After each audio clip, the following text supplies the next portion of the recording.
យ៉ាងណាប្រសិនបើសាលាមិនត្រឹមតែជាកន្លែងសម្រាប់សិក្សារៀនសូត្រតែមួយមុខប៉ុន្តែក៏ជាកន្លែងសម្រាប់រស់នៅរីកលូតលាស់និងធំធាត់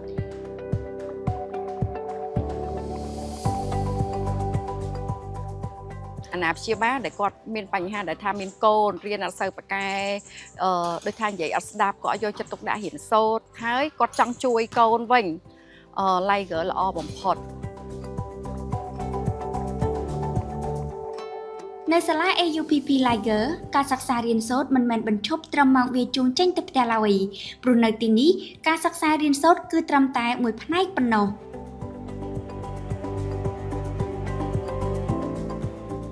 I think the boarding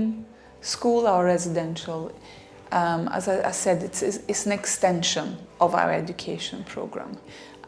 It really becomes a second home to them, where they build friendships, they build connections.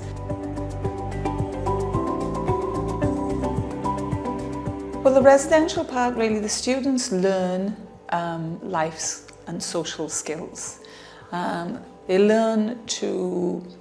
respect other people's and to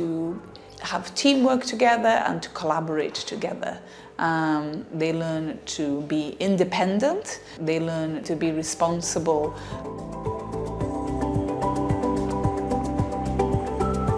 AUPP Liger គឺជាសាលាបណ្ដុះបណ្ដាលតែមួយគត់នៅក្នុងទីក្រុងភ្នំពេញ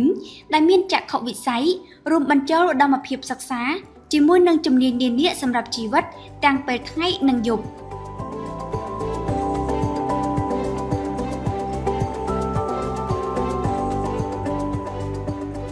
យើងមានកម្មវិធីកីឡាឲ្យគាត់ចូលរួមដែរដូចជាកីឡាបាល់បោះបាល់ទាត់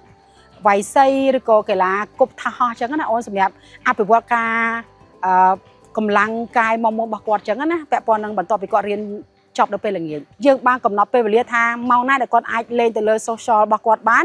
ហើយម៉ោងណាដែលគាត់ត្រូវចូលរួមជាមួយនឹងសហគមន៍របស់គាត់ដោយសារយើងមានក្រុមសិស្សទាំងអស់គ្នាហ្នឹងគឺយើងឲ្យគាត់ចូលរួមលេងជាមួយគ្នាកសាងទំនាក់ទំនងល្អជាមួយគ្នា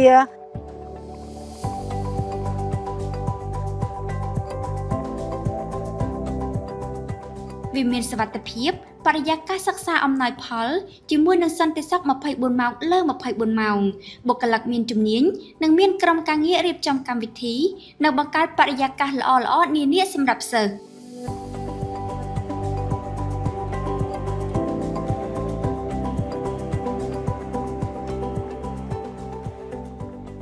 មានកូនមួយគឺដូចថាកម្មមុនគាត់នៅសាលាផ្សេងគាត់រៀនអត់ទាន់គេហើយខ្ញុំក៏ធ្លាប់ដូរសាលាកូនខ្ញុំច្រើនដែរខ្ញុំគិតថាអាណាព្យាបាលមួយក៏គាត់មានបទពិសោធន៍ហ្នឹងក៏គាត់ដឹងដែរថានៅសាលាផ្សេងសិស្សដែលអន់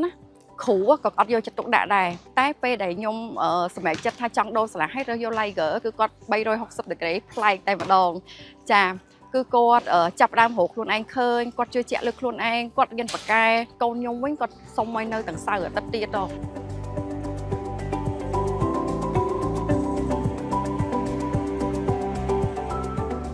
Well, our core values really,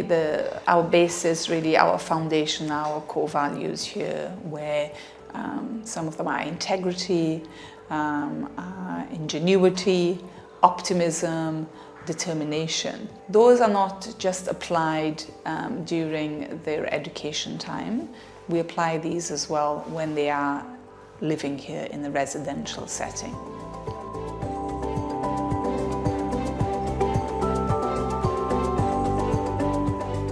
មិនថាជាបញ្ហាគណិតវិទ្យាឬពេលសិស្សមានចម្ងល់ទេ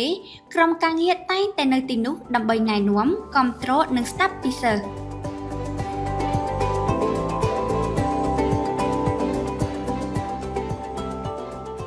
អ្វីដែលខ្ញុំធ្វើឲ្យខ្ញុំស្ងប់ចិត្តហើយសប្បាយចិត្តនោះគឺដោយសារយើងមានទំនុកចិត្តមួយថាកូនគាត់នៅជាមួយបរិស្ថានមួយដែលល្អមានក្រមសីលធម៌ទាំងលោកគ្រូទាំងសិស្សទាំងអស់ចាអញ្ចឹងខ្ញុំគិតថាថ្ងៃក្រោយឡើងនៅពេលដែលគាត់ស៊ាំនឹងបរិស្ថានសាលាគាត់ចេញទៅសង្គមខាងក្រៅក៏គាត់អត់មានបញ្ហាដែរ